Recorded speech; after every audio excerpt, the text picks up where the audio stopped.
మేము కూడా ఎప్పుడు ఈ తాటాకు చెప్పులకు ఈ ఉడత ఊపులకు ఎవ్వరు భయపడము. అందరికీ ఒకటే ప్రాణము, ఎవరికి భయపడం.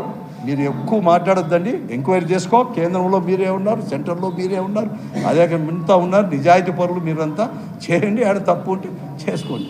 ఎవ్వరు ఏం లేదు. పోతాం, తాడిపిత్రికి పోతాం, మళ్ళా పోతాం. మా జగన్ కూడా వస్తాడు, తాడిపిత్రికి పోతాను, మీటింగ్ పెడతాను. చేసుకోండి. ప్రజా సంపద మీరు గెలిస్తే మీరు ఉంటారు, మేము గెలిస్తే గెలుస్తాం. అంతేగాని ఎవ్వరేం లేదు. ఈ పొద్దు ముఖ్యమంత్రిగా ఓడిపోయి రాలేదు, మాకు సీట్ రాలే, మీరే విన్నారు కదా. అబద్ధం ఏమి చేయలేదా? ఇవన్నీ కాదు.